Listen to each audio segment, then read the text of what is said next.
everybody, and welcome to the first episode of Queen of the Ring with Alex Lajas. And let me just say, in the last 12 hours, nothing could have prepared me for what we're about to dive into. But of course, let me introduce my guest, my first guest, Ella J. She is a content creator extraordinaire, the host of A Wrestling Gal, Women's Wrestling Talk podcast. You may have read her articles on SEScoops.com, WrestleZone.com, and WrestlingInc.com. Everyone, welcome to the stage, Ella J. Thank you, Alex. Speaking of that, I was writing a bunch of this news that we're talking about last night as it broke, and when I tell you, I've never typed articles that fast in my life.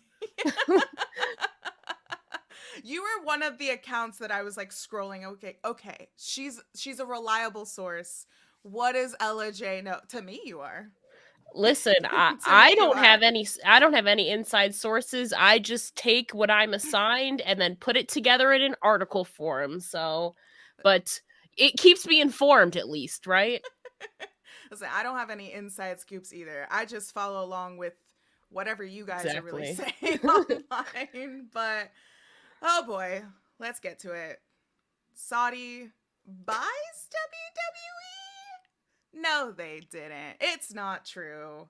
But we all lost our fucking minds on wrestling Twitter when this all broke out. Ella, what did you think when you saw this, when you read about it? So I found out 5 minutes before it was public by one of the people that we're all friends in wrestling media. Yeah. So I was like, hey, is this what I think it is? They're basically like, yeah. And then 5 minutes later, it gets shot out. It got leaked via Reddit first by, WWE is bought out, And then like a minute later, it's like by Saudi Arabia. And I was like, it said like people said it was confirmed, other people said it wasn't, but basically regardless if it was true or not, confirmed or not, the fear was still there for a lot of the talent, especially obviously like a Sami Zayn who is Syrian and who has had to stay home while they're in the crown jewel stuff, the LGBTQ and the women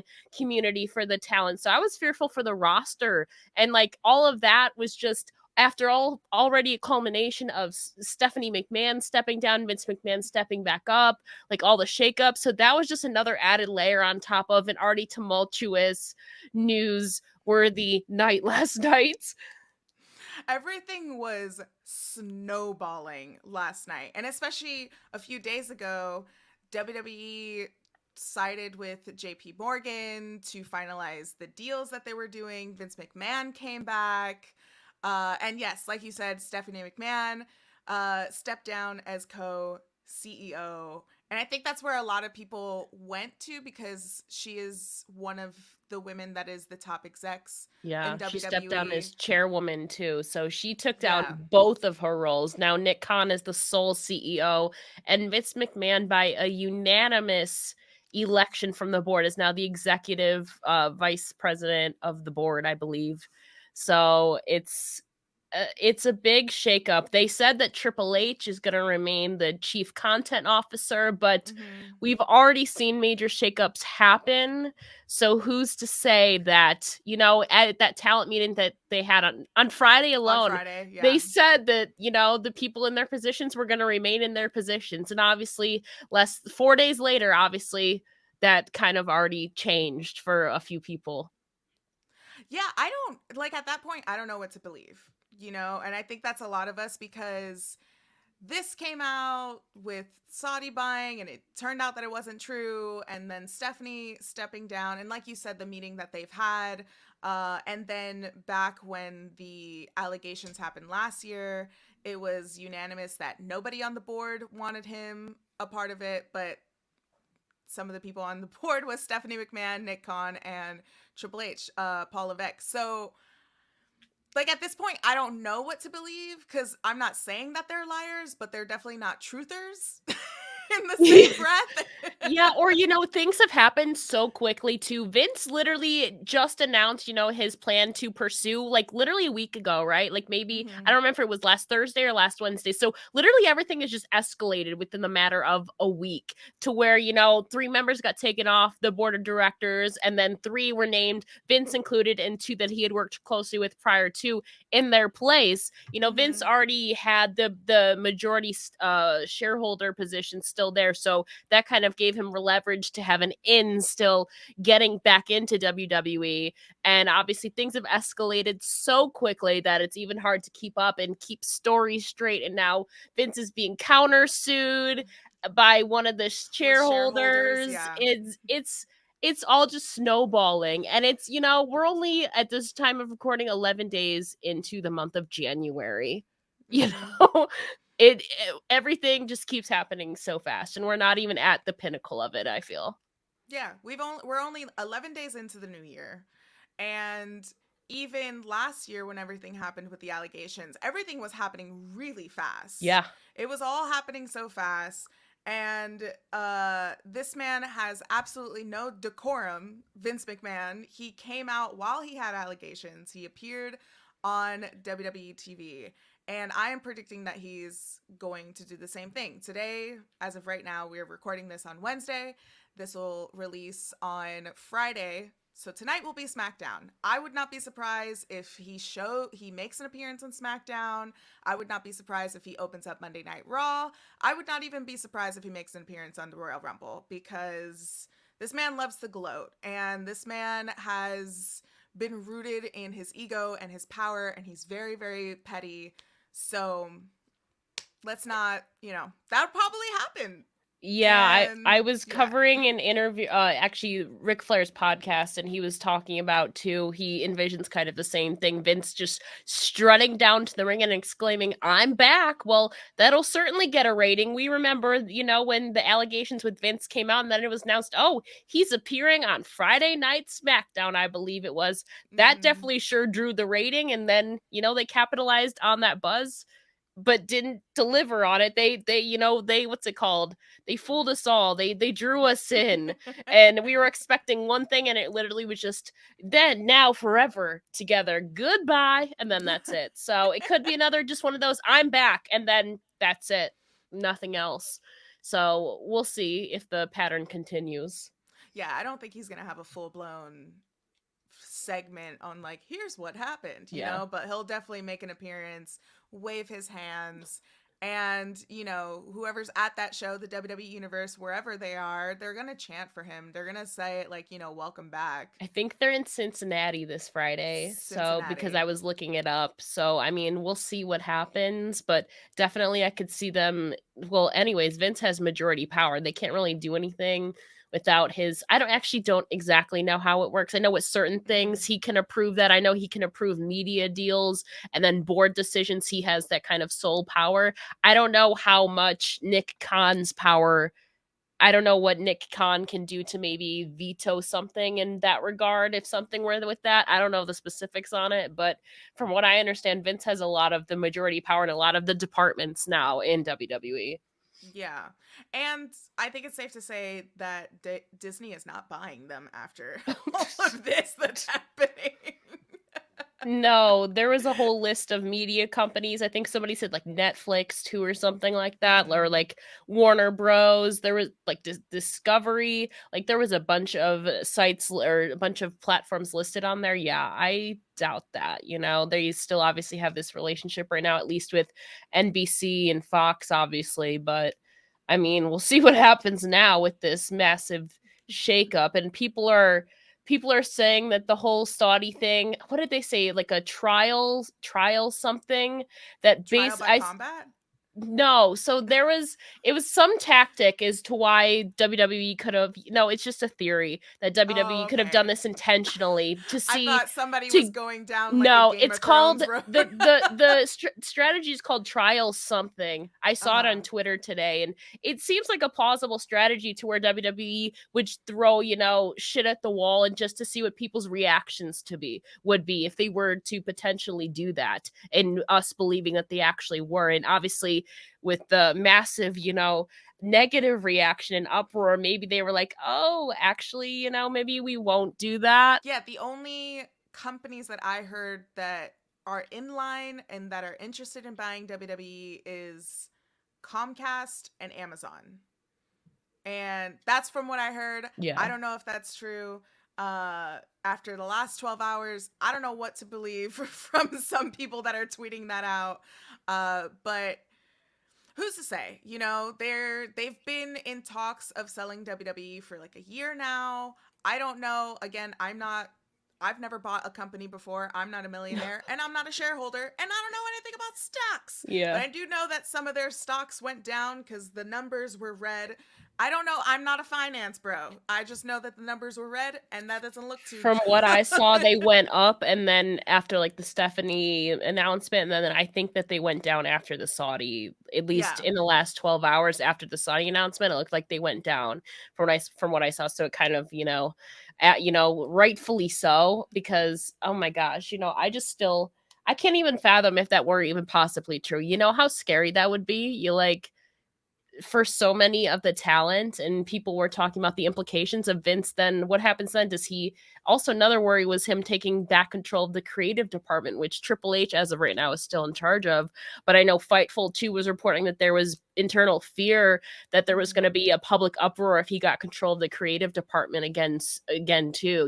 He's in charge of the board right now, which is like with shares and media deals and stuff like that. But as of right now, he doesn't have control of the creative team yet. So I know that's something that we're still holding our breath for and hoping that a lot of us hope Triple H maintains control of that, because if not, like, it seems like there's going to be even more of a public uproar within the talent themselves too. There already has been a countersuit against him for, the stockholder stuff and his abuse of power there, but there's still many departments that he does not have control of that we're still kind of waiting to see what happens. Is he going to regain power in those vicinities too?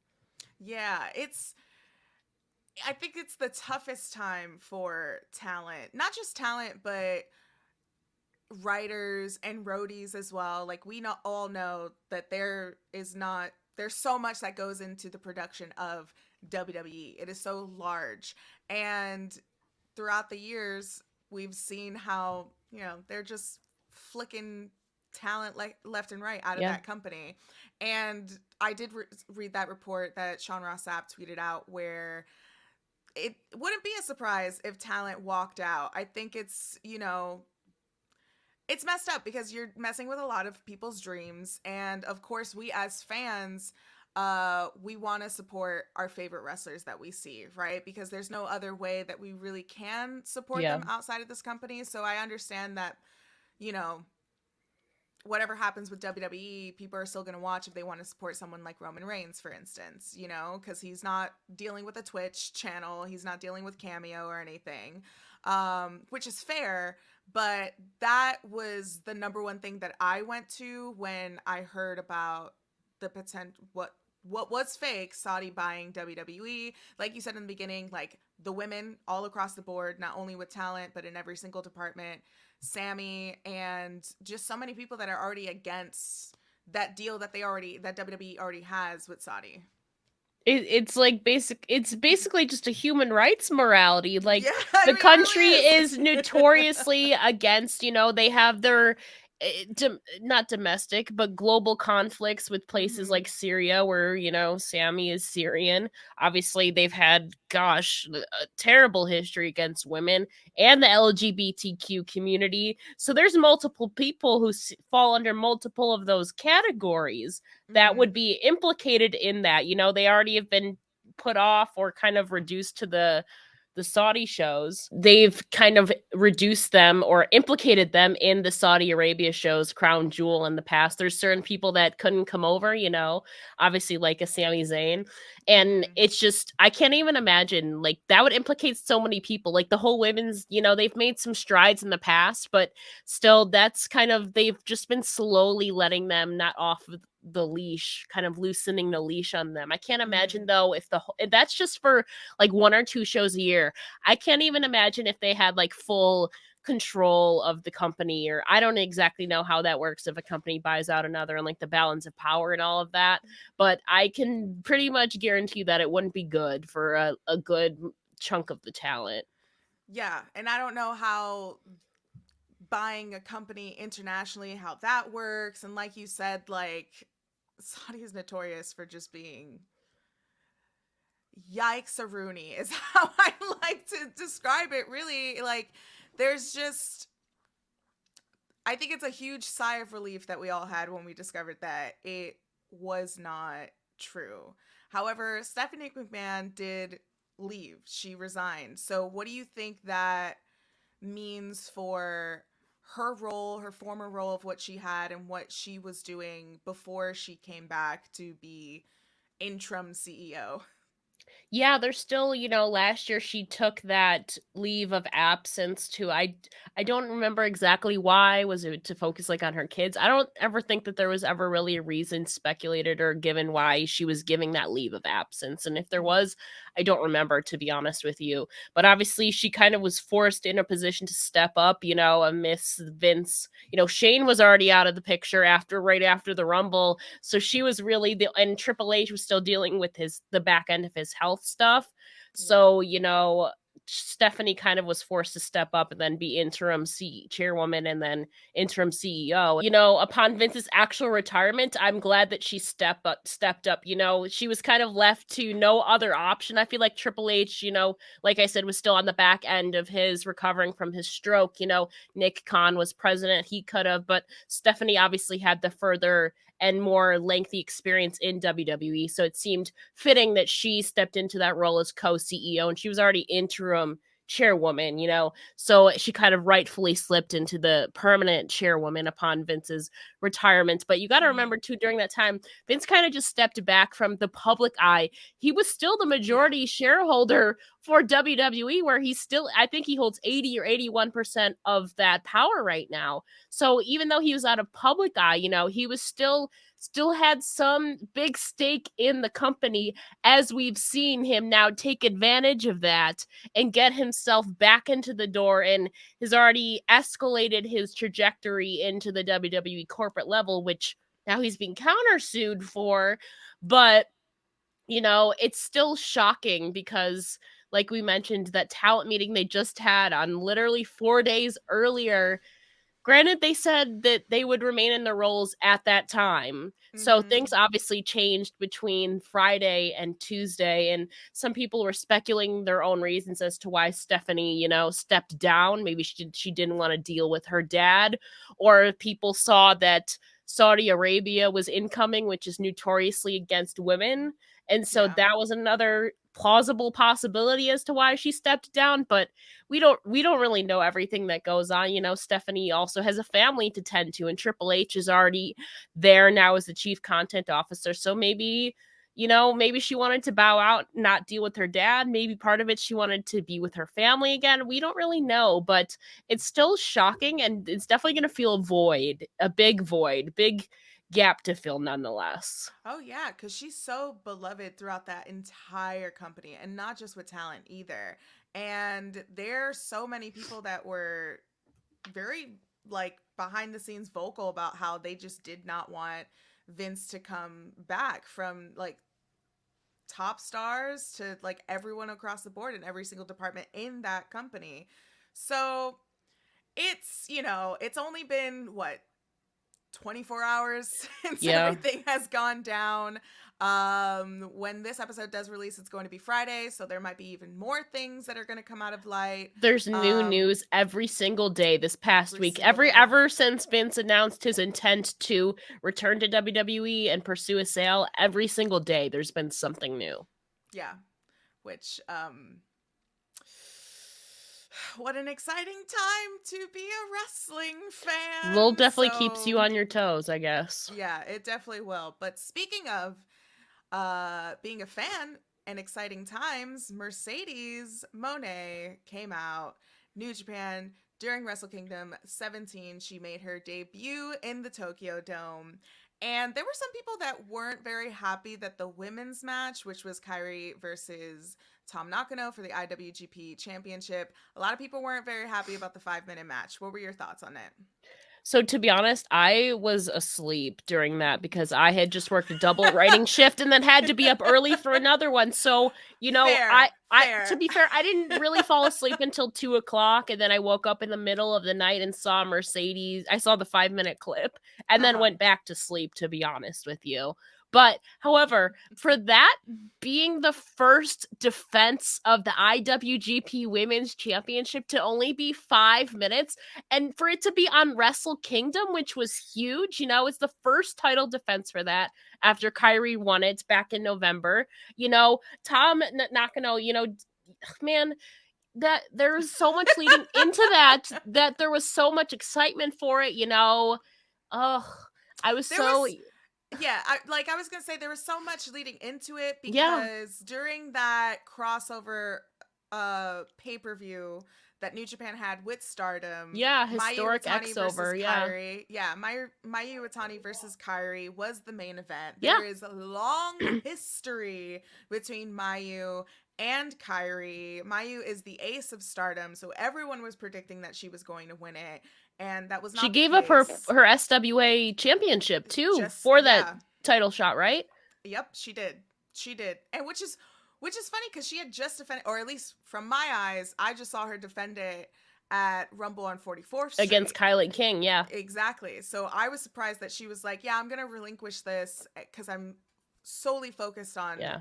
the IWGP." And it would have been a great move to have Mayu win it, but I also understand that they wanted more Western exposure to this title, and possibly they've already tied the ends with the deal with Mercedes.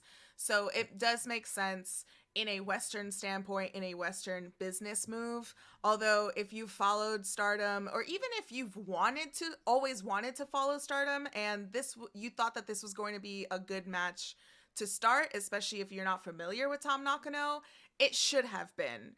And they did do an amazing job with the 5 minutes that they were given. And from what I read, don't quote me if I'm wrong, but this is the first time since the Big Egg event back in the AJW 90s days where a women's title was defended in the Yeah. Tokyo Dome. I think somebody So said 30 something years. Yeah, I 30 saw that something too. years. Exactly. So this is a huge moment for Stardom fans, for the Stardom company, for the talent, for women's wrestling all across the board. And it should have been like at least 8 minutes, 9 minutes. This is the fourth year that they have included Stardom talent in their Wrestle Kingdom shows, and this is only the second year that this women's match wasn't shoved into a pre-show. So they should have gotten at least 10 minutes, but that They're wasn't the case. perfectly capable of it too, which is, Yeah. they're trying to, obviously Mercedes is coming in to, uplift this new kind of New Japan women's division. But also, like, you have your champion there and you have a challenger there who are perfectly capable of performing this, and letting Mercedes, aid in that performance too. They can all work together to aid that.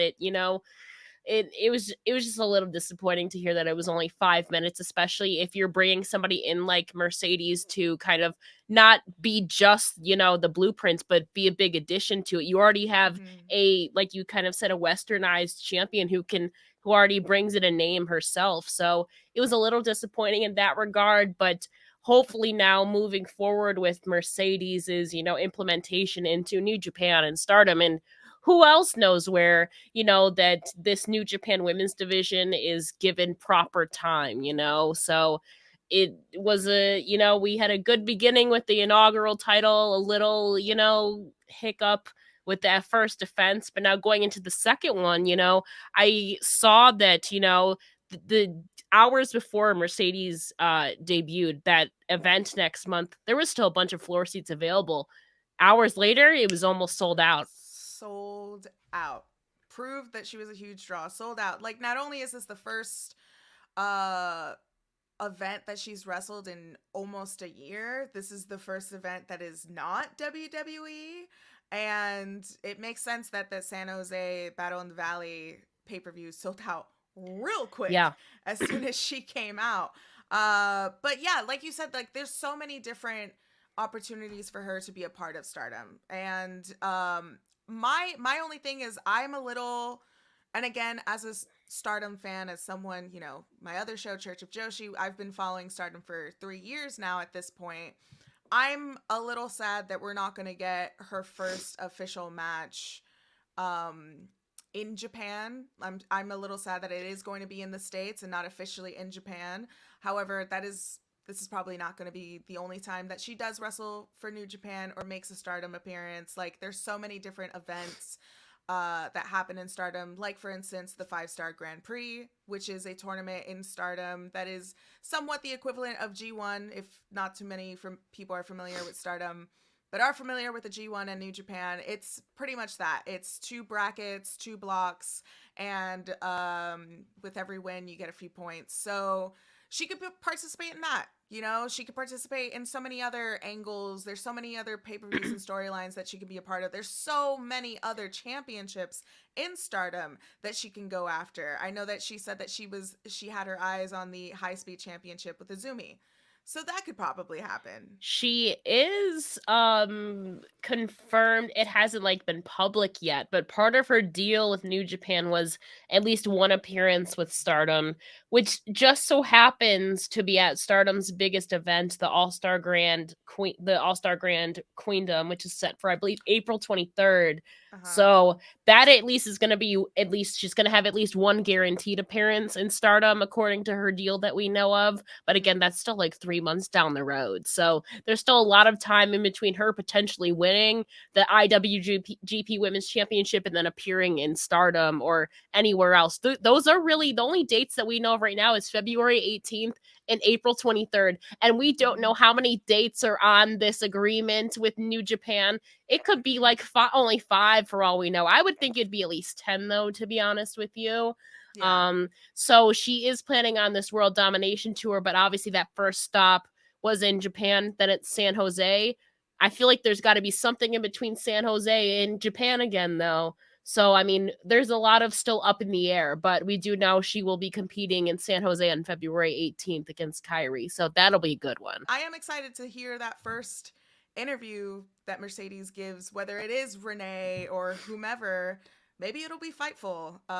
It's gotta be Renee, right? It's Gotta gotta be be. Renee. It's gotta be Renee. Renee's the best. I love her podcast, and she always has the best conversations. So Yeah. it's gotta be Mercedes, because I feel, you know, They know anything each that other Mercedes. too. They were working together Exactly. for the longest time, so they have that history too. Exactly. So, yeah, I think that'll be the move, to have Mercedes on Renee's podcast, and she feels comfortable to say everything of what the deals were, how she was exactly feeling when she walked out with Naomi. And so, And yeah. maybe an update on Naomi too. You know, there's been rumors that she'd be returning at the Royal Rumble.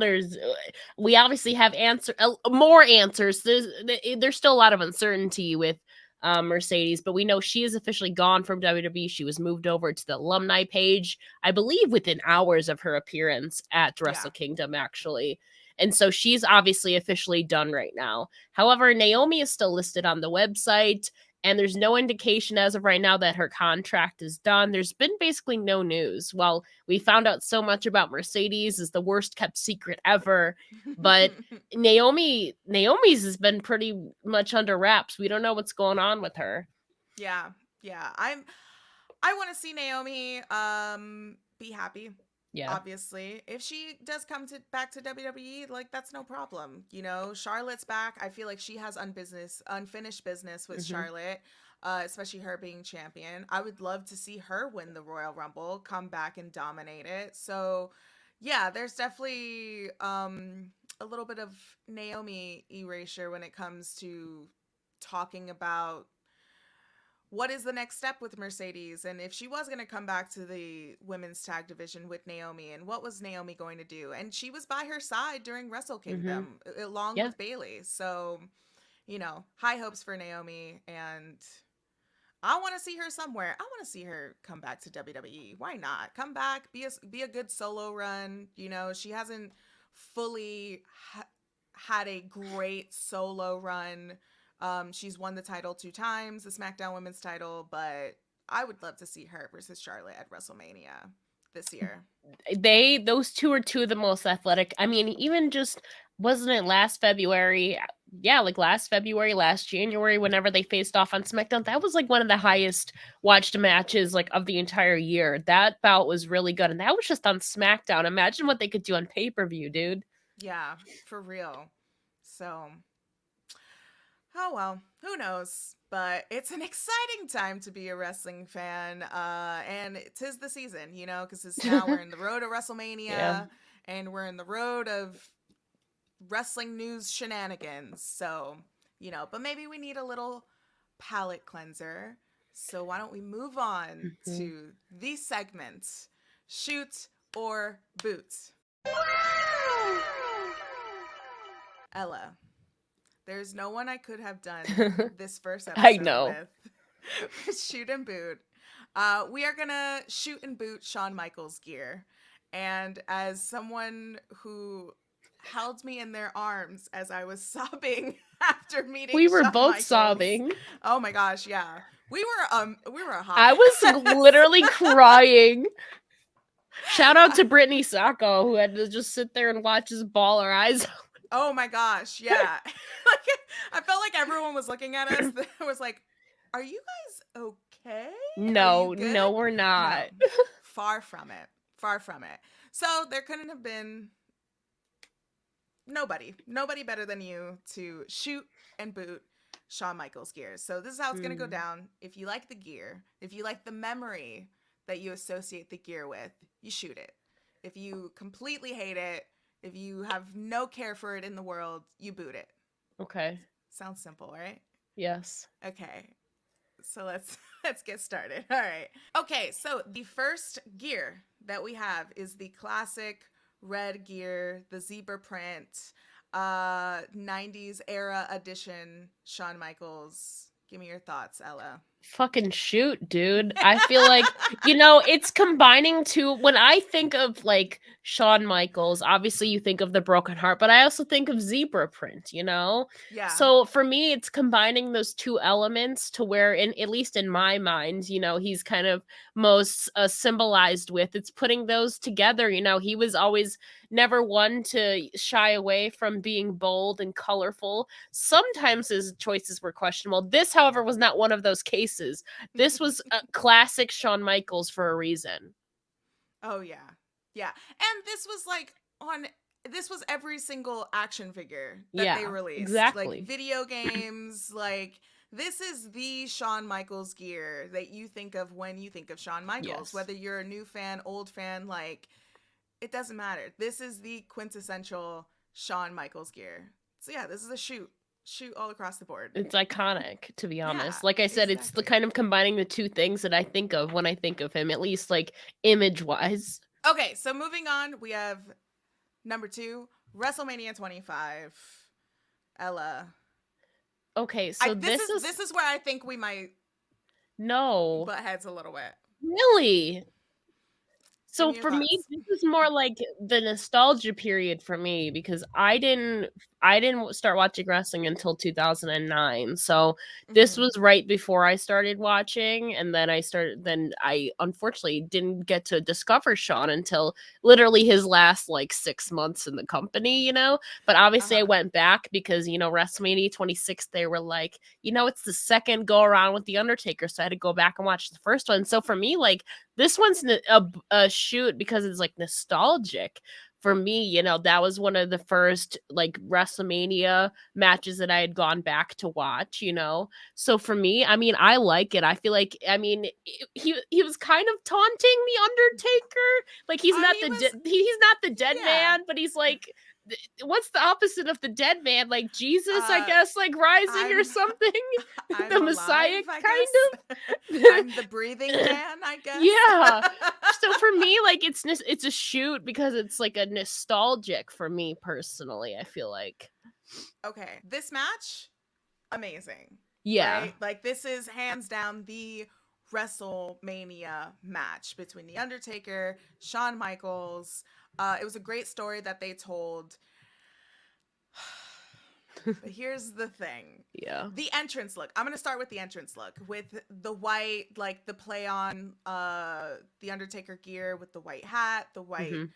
jacket, that platform that he was on with all of that fog machine Mhm. happening. That personally is a shoot. I love when wrestlers play into other people's gimmicks, especially like their opponents like gimmicks, like what we saw last year with Seth Rollins at the Royal Rumble, you know, and like what we've consistently seen with Seth Rollins when he faced Cody in that Hell in a Cell match and having the dusty polka dots, you know. Mhm. So I do love that. She doesn't. However, Yeah, the copper. I mean, I can see that. no, it's not the Oh, copper. I like the copper. it's okay. It's the white in the middle because it looks like he's wearing diapers. It looks like he's wearing I didn't even notice diapers. that till you said that. And the Fair. brown, like the copper brown would be cool if like the diapers and the brown didn't already But remind me of it's skid still like marks. symbolizing the assless chaps, still like cut out of those. Oh, it is. Don't get me wrong. But every time I see him wrestle, like every time I watch this match, I just think that he's wearing Oh, diapers. fair. You know, that's fair. So without the white jacket and the white hat, I'm going to give this a boot. How could you, Alex? I know. I'm I'm kidding. sorry. You know, now that you say that, I can't stop staring at it. You're welcome. And you're welcome to everyone who's watching this. I hope I that when you mean, watch WrestleMania 25, you think of diapers. we all need adult diapers at some point in our life, right? Shawn was just early to the game, you know. He was a smart man, Alex. He was wrestling the Yes. Undertaker. I mean, come on. I mean, yeah, how could you not shit your own pants when you're wrestling the Undertaker? That's how I feel about it. This is our first fight, but it's okay, Ella. No, I see your point now because now I can't stop staring at it. Yeah, you're welcome. Moving on, we have the tables, ladders, and chairs 2009. The gear that he wore, it's these camo chaps that he wore when he was with DX. He won the tag championships that night. Ella, your thoughts? You know, again, this was part of the era that I saw, but God, these pants are just god awful to me, to be honest. Mm-hmm. Like, sir, I mean, I get it. I love the assless chaps. Maybe it's just like the brown seems to be clashing with me for the camo. You know, DX camo, you know, they had the tank at the one point. It's DX Army. I totally get that. The black is fine too. But for me, I think it's really like this reddish brown that's going on there that it's like really throwing me off. And now that you say that, to be fair, that like every cutout he has though, this time it's just black instead of white. It's gonna look like something going on there with the cut of whatever he's wearing, Alex. True, but this is all right compared to the white. That's a I whole guess. choice. But For me, I think I would put it as a boot. Like, you know, I think if it was just black instead of where the reddish brown is, I think it maybe could have looked a little better to me. But the brown is just throwing everything off for me. So unfortunately, I'm gonna have to give this a boot, even though I think this is where they won the unified tag team championships. yeah, I think it is. It just doesn't go with it to me. I don't think this man has any luck when it comes to the color of brown. Like this brown is just not his color. Like let's No. face it. I think if this gear had like another shade of green, maybe even matching the neon green that they were using for DX, maybe it would have looked a little bit better because I do like the idea of camo, and I mean like DX that, Army, they had the camo DX, going on for a while, exactly, the DX Army. And even in the later years during this era, he always kept the heart on his hip, and he still has the broken heart, so the crack within the heart is that green that you see in the camo. But it's just the brown is throwing it off. So, yeah, this is a boot. Yeah. This is a boot. Sorry, Shawn. Sorry, Shawn. We love you. So next, number 4, we have the iconic WrestleMania 12 gear. This is the gear of all gears when it comes to big championship matches main eventing WrestleMania. Ella, Oh, give this it to is a me. fucking shoot, dude. Yeah. This one, like it's clean, you know. The white looks good with the gold hearts in there. It's I would Mhm. say at least pants wise from what it looks like, one of I is it weird to say simplest? At least Yeah. pants wise, one of his more toned down gears, you know, neutral gears. So for me, I feel like obviously it goes very well with the championship too as well. Like it just lays so beautifully, like the tones in there, and Yeah. obviously his jacket goes with it really well. So for me, this is a shoot, dude. Yeah. And you can't that that entrance zip Yeah. lining down. So how you felt about WrestleMania 2025 or that 26 era? technically, yeah. Yeah, 26. But Yeah. within that era, like Yeah. this was my WrestleMania. This was Yeah. my first WrestleMania. This was my first wrestling event. I say it in Mhm. almost every interview that I'm a part of.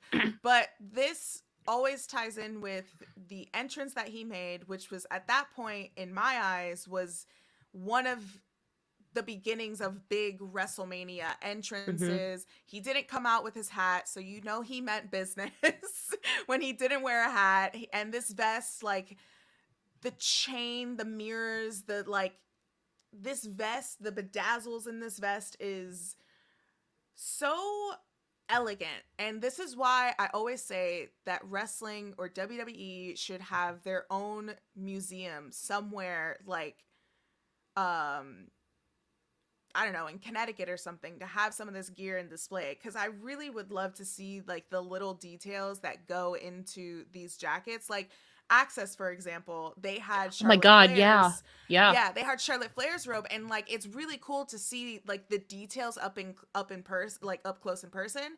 So I wish I could see the details in this jacket, although I still love it. And like you said, like the gold around his waist, it sits so beautiful with the gear, the gold and the silver. Sometimes, you know, it may not match together. It does, it works together. And this is maybe he has set the trend with this, with every wrestler like wearing white, especially going into big championship matches. Like we've seen it with Bailey going into Takeover against Sasha Banks in Brooklyn. So I love it. It's a shoot across the board for me. Would this have been 96 or 97? I think this was 96. Okay. I I wasn't believe born this yet is either way. 96, I 96, wasn't born 95. yet. You know what's torture is that my first WrestleMania I saw was Shawn Michaels' last. What? Oh, 26. Yeah. Yeah. Woke up But to then 18 and woe for HBK was the headline on WWE.com the next morning. I'll never forget that. but that's what started it all, and then you went Yeah. back to the Yes, I did. backlogs, right? Mhm. Do you Yeah. remember the first like older match that you watched of his in the 90s? Honestly, I think the first things I watched back because DX is my favorite tag team. I watched a lot of the old DX stuff, like the strip poker tournament. So honestly, the first Yeah. I okay, and a lot of the like okay, to be honest, a lot of it was the 2006 like DX stuff. Like I think I only have 3 wrestling DVDs and one of them is simply dedicated to the 2006 era of DX.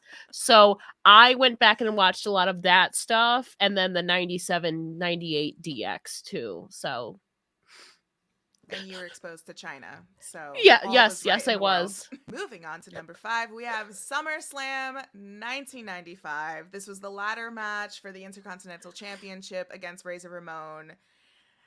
This is my favorite Shawn Michaels gear of all time. Simply because for some reason this was the match that I always downloaded on LimeWire. And Mhm. I just love how different this look is compared to his other ones, because this is like maybe the first time that he's like like stepped away from the red and the black and the white hues, and this is such a unique teal color. I love the vest, I love the hat, the dangly matching earrings, and this is a mega shoot for me. What? Do you I disagree? I do. For me, it's a mega boot. I knew Okay, we were gonna fight on listen. this. Listen, we can have different opinions, but as long Okay. as we're very respectful, Yes. it's Yes. fine. You know how we were So why saying the hell do you hate this? you know why we were saying brown wasn't his color? Blue is not really his color either to Okay. me, to be honest with you. I mean, yeah, I think it's good, thinking outside the box, Mr. Michaels. You want to switch it up every once in a while, keep the people on their toes. You're clearly a very experimental person. Nothing wrong with that. It's just certain colors, you can explore. Certain colors that don't work for certain people. And I got a question. Did you see him wear blue kind of ever again after this?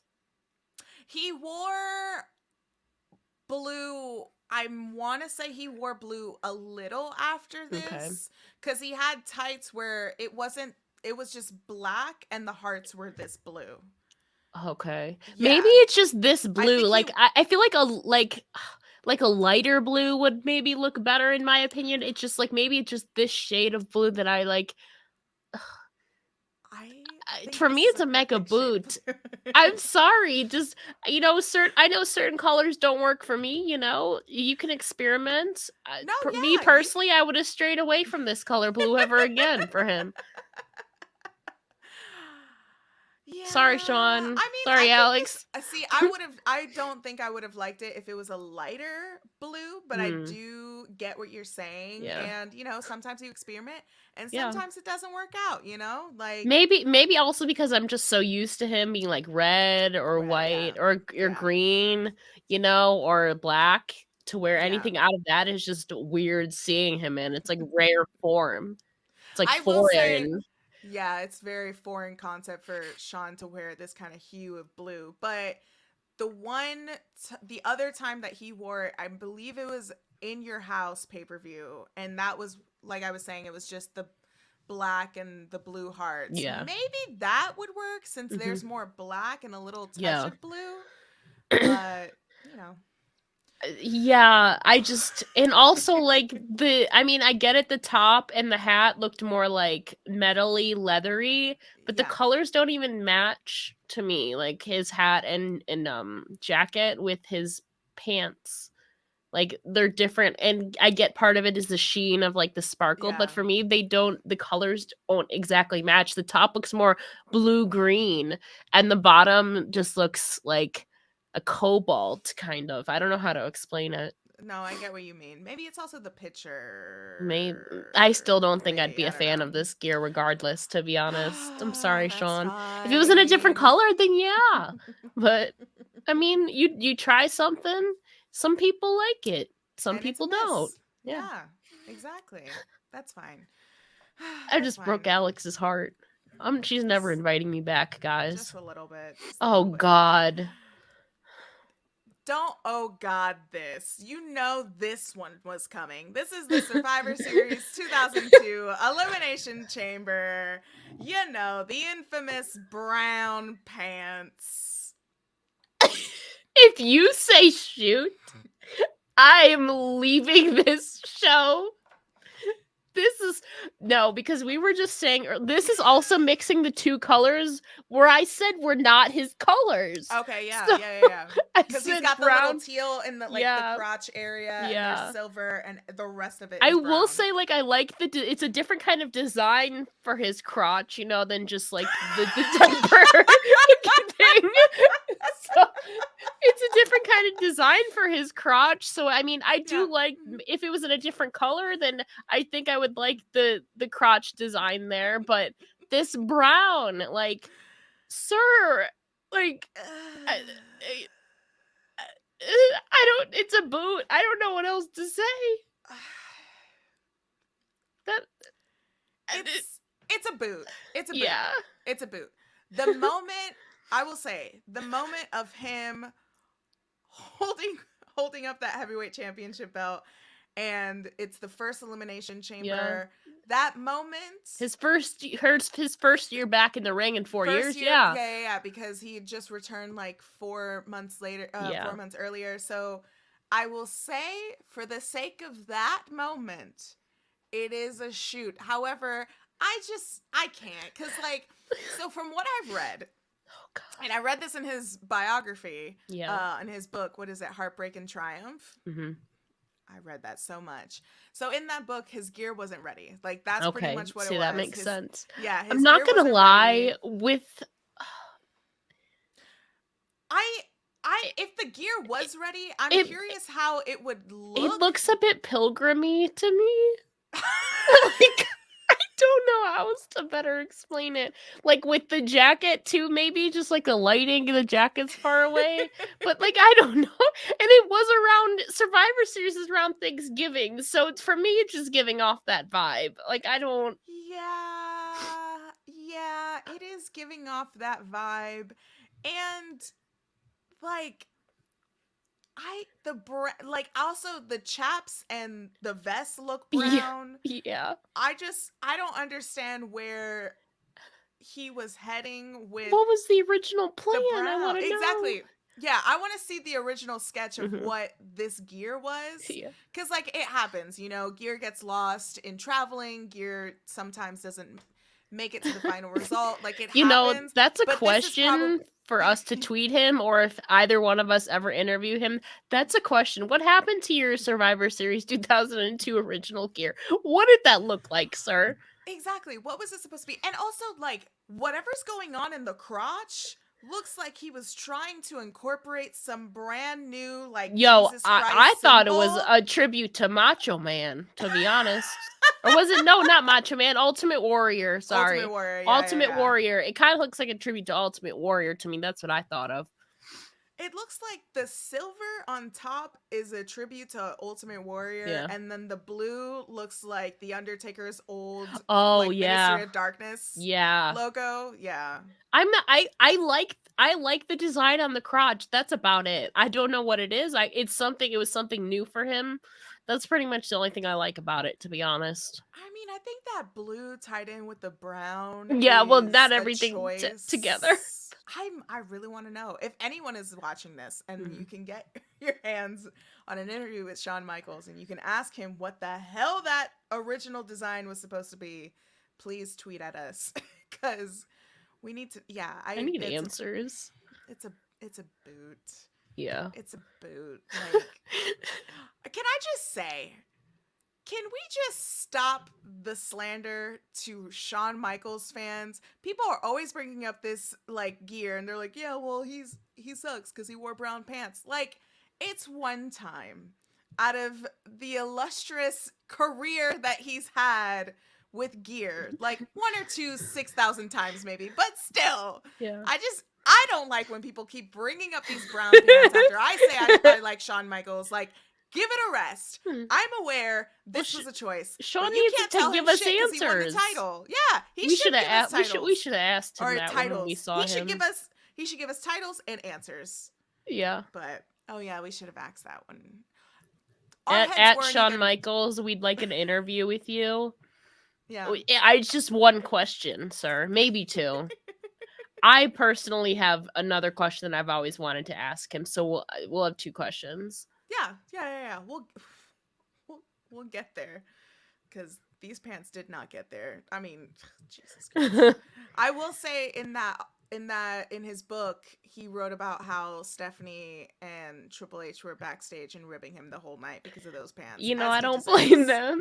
Like, first of all, like the what does the design on the crotch mean? And two, so actually we have three questions. What is the design on the crotch supposed to be? No, I guess four. One. Why brown? And what was the original design of your original pants? And then I had another question, but that's unrelated. So, like, sir, maybe we give us 5 questions with you, Shawn Michaels, then we're good. Yeah, and 3 of them are about this gear. This is also a very in between time because he cut his hair. He did. He has like he has a bob. I mean, it's kind of going with the theme that I was saying, Alex. Like, and it was around Thanksgiving. Pilgrim, yeah. Yeah, they just giving me that. Yeah, probably. Maybe that was his goal with this gear, but the blue is the question that I don't know. You know what? Maybe maybe this was the goal for this gear, or maybe he was going to reuse this gear for a Thanksgiving like seminar that he was having for his church that Maybe. weekend. I have Maybe. no idea. Well, for my eyes, we must move on. Okay. Okay, number 7, we have the Royal Rumble 1997. It is the Texas themed gear where all of the hearts are the Texas flag. This is one of my favorites, and when I think about like 90s Shawn, this is one gear that definitely pops to mind. What do you think? He was a heel still during this, because this is before DX and all of that. He's still a heel Yes. at this point, right? Yep. Yeah, I okay, so believe for he me, was. I think he was, yeah. gives No, me because more I was going to say, answers. I'm pretty sure this Rumble is when Austin won the Rumble and went on to. Because that was WrestleMania Hmm. 13 that year, and it was him versus Brett. Yeah. And he was I think Shawn was a heel at this point, but he was Okay. also So dealing with a for lot of other me, things. this gear is a shoot, because especially for that point in time, like Sean's like, all obnoxious and loud, and the cocky heel most likely. So for me it feels like it's kind of a loud gear, to put Hmm. Texas on your ass, it's a big statement to make. So for me, I feel like it would bode well. Well, at least it would align with his heel characteristics. So for me, I think it's a shoot because of that element. And I just, man, I mean, you got to be bold to put Texas on your ass. So for me, it works with his character element. I believe they were in San Antonio for this event too. Oh, So yeah, he came back home. I think this is a cute little shoot. Like this is cute. It's a shoot. He's representing his hometown. He true. is, he's champion in his hometown. At this point, I don't know what the time period was with him winning the belt in 96 at WrestleMania and him returning home. I'm not sure if this was the first time that he returned to San Antonio since becoming champion. But yeah, this is a shoot. It's really cute. However, I will give a shout out to Alley Catch because she has one of the best Texas gears that I've seen. I believe she wore it one year for the Collective. I'm not sure Mm. which year, and I think she did wear it for WrestleMania Dallas. But her Texas gear is my favorite gear. But she is a close second when it comes to Shawn One of the few Michaels. times I will shoot a blue Shawn Michaels in gear with blue inclusion. Noted. Okay, moving on to number 8. We have a random Monday Night Raw. What is this? Exactly. Wait, Exactly. sir, Let you me trying to have like like I'm gonna break it down, especially for our audio listeners. So this is a Monday Night Raw. This is after the Survivor Series Elimination Chamber match. This is November 25th, 2002. And he so is this is defending the his. week after that Survivor series that we were talking about. Yes, it is. And he was defending his title against Rob Van Dam. This is the gear that he came out with. It is just HBK on his booty and down his legs, and it's white. It's like in a white brick with black. It's a choice. This was not a good week That's for Shawn Michaels. that's okay. That's what I was thinking when I was doing This my was research on not this gear. like, sir, did you have your Raw gear get like, dumped somewhere too? Like, I I thought it was like on the side here it looked like a money, like a dollar bill, to be honest. But which I think would have made more sense, but it's literally just like a bar, like not even like a sensor bar.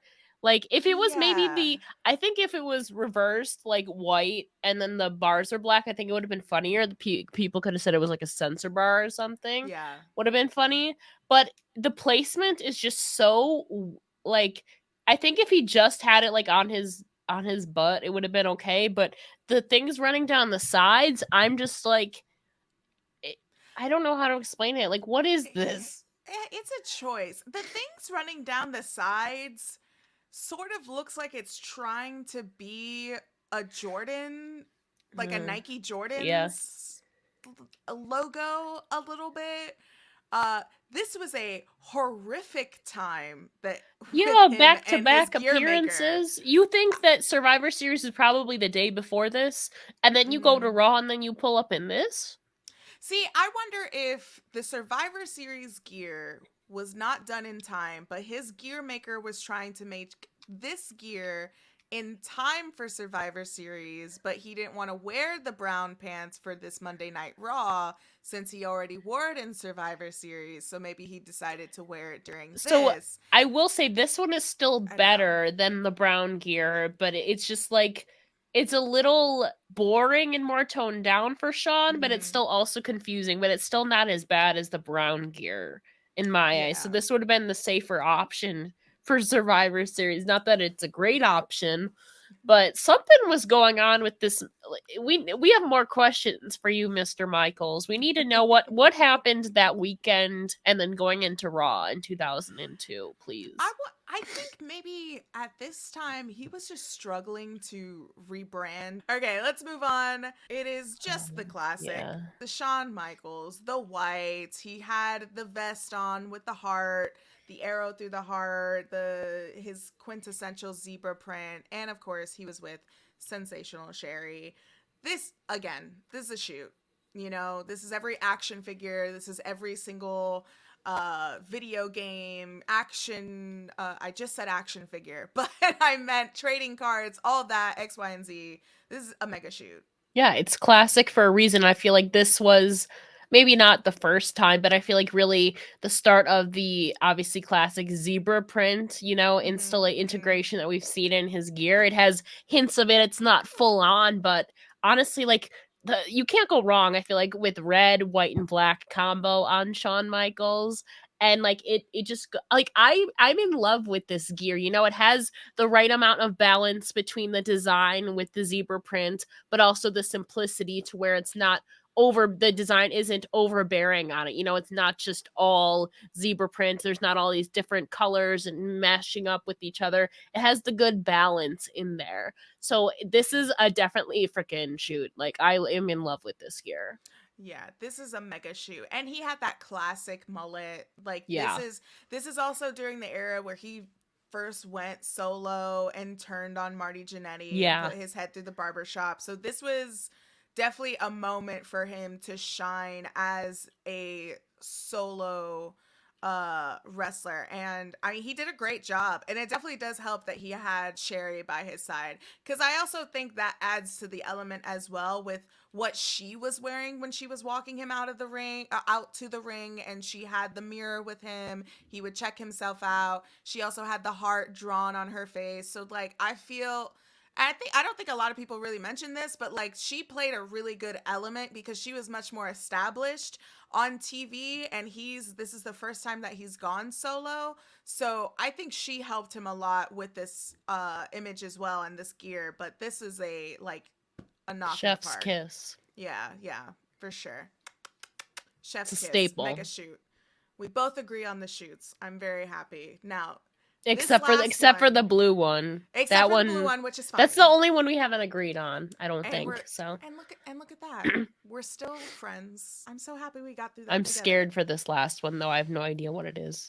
This is 2018 Crown Jewel. This is his Nick Gage era. So, Ella J, what do you think I actually, about if we're this? we're simply just talking the gear, I actually like the gear. For Uh-huh. him to come out, this was what 2018, so this man would have been 53 years old, right? At this point, if we're simply talking the gear, he's kind of a dead man walking. At this point. So But it's simple. It's just It black. is. It's just It is. black and like It silver. has the black heart on there, the silver, the pants, like the little triangle is kind of westerny, like I don't know Mm-hmm. how to explain it. So it's simple, it's he's not going balls to the wall. I think he was more focused on just getting himself through the match, more so than the gear choice, which, ironically, he was the one to kind of go unscathed in that. Poor Triple H. Didn't he blow both his quads or something, or at least one of them? His pec. I think his His pec. pec. Yeah. Yeah. Yeah. So for me, this Someone is suffered a concussion, if I think. we're Yeah. just talking like year wise, this is a shoot.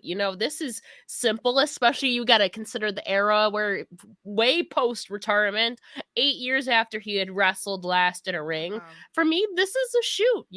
It's simple. It ties in the classic elements. It has the heart. It has a little bit of a western leathery feel to it. So for me, this is a shoot. I don't want to look at this image anymore, especially the Yeah, right okay. one. Please, I don't want to look at it anymore. I'll switch it back.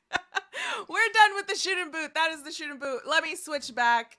Well, Ella, I love you. Thank you so much for coming on. Cheers to you too for Queen of the Ring. I know you were taking a break for a bit, but the wrestling community is grateful to have you back, and of course we look forward to everything that you are bringing with this new series. Obviously, if you're actually watching this, you're probably watching because Alex is here.